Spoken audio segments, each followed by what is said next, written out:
Pemerintah seharusnya mendengarkan aspirasi dengan baik, memperbaiki birokrasi, memastikan kebijakan-kebijakan yang dibuat itu pro kepada rakyat, bukan malah menjadi anti kritik dan bilang, kabur aja sana, kalau perlu nggak usah balik-balik lagi. Atau yang lebih parah lagi yaitu merespon segala aspirasi ini dengan bilang, ndasmu.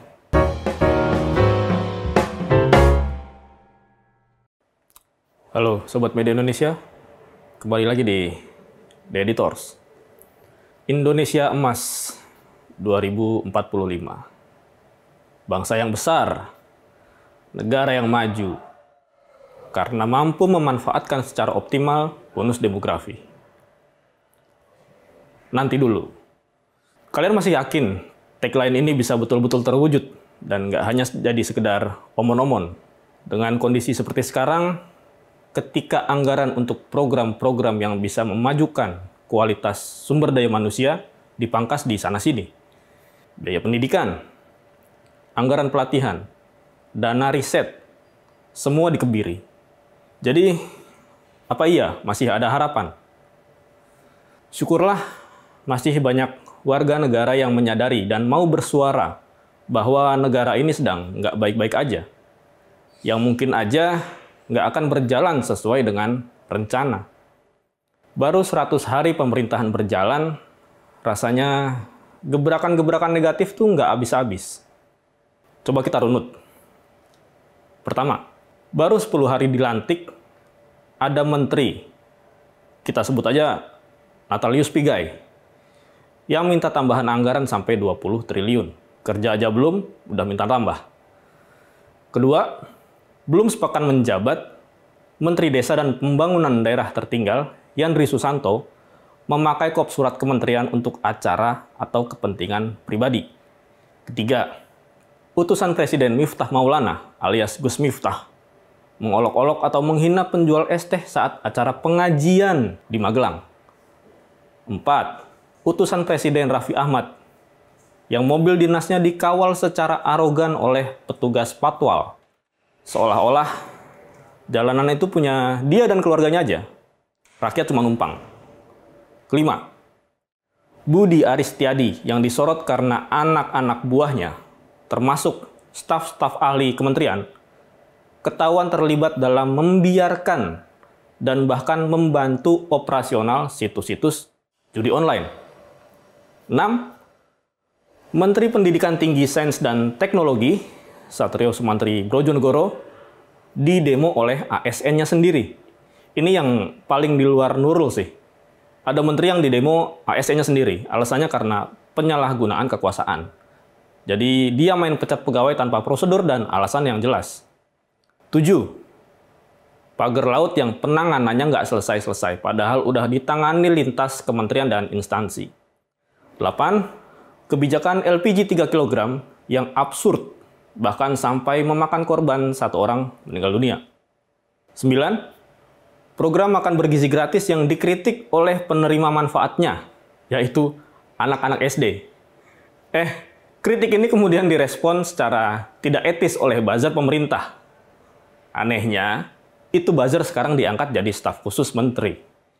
Yang lebih nggak habis pikir lagi, pengangkatan staf khusus ini dilakukan di tengah gembar-gembor efisiensi anggaran. Ketika anggaran pendidikan dipotong, anggaran riset dipangkas, anggaran BMKG disunat, ada 1 orang yang sebenarnya nggak penting-penting banget job desk-nya apa, tiba-tiba diangkat jadi staf khusus menteri. Semua vibes negatif di masa awal pemerintahan Prabowo Gibran ini jelas bikin gerah banyak orang. Banyak yang kecewa dengan kebijakan-kebijakan pemerintah yang seolah-olah cuma menuhin kepentingan kelompok mereka aja. Inilah yang kemudian memicu gerakan kabur aja dulu di media sosial. Gerakan ini muncul sebagai respon ketidakpuasan terhadap penyelenggara negara, kekecewaan terhadap situasi sosial, ekonomi, dan politik saat ini, dan ketidakpercayaan masyarakat terhadap pemerintah.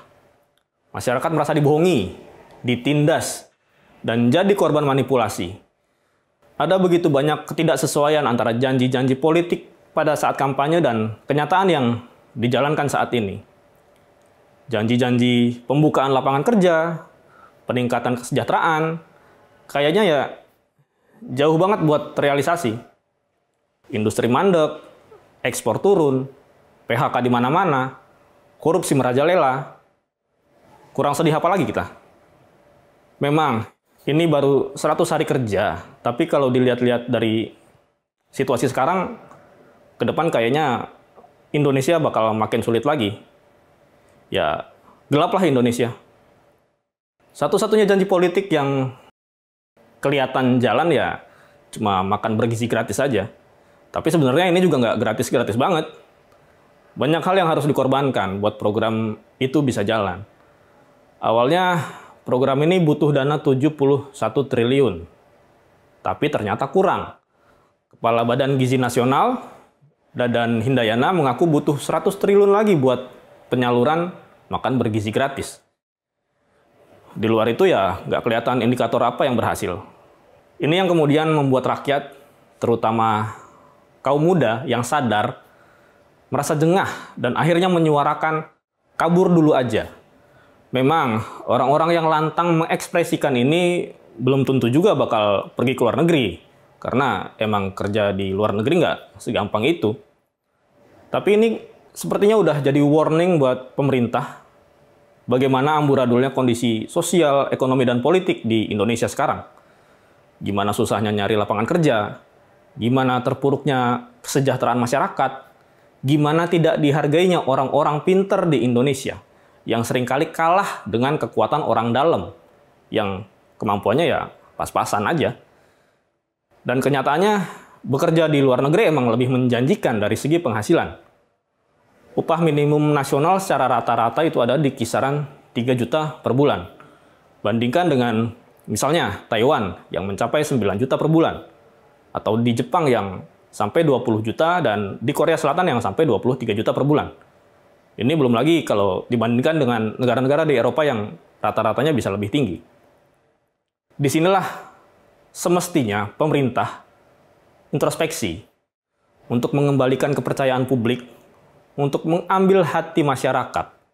Pemerintah seharusnya mendengarkan aspirasi dengan baik, memperbaiki birokrasi, memastikan kebijakan-kebijakan yang dibuat itu pro kepada rakyat, bukan malah menjadi anti kritik dan bilang, kabur aja sana, kalau perlu nggak usah balik-balik lagi.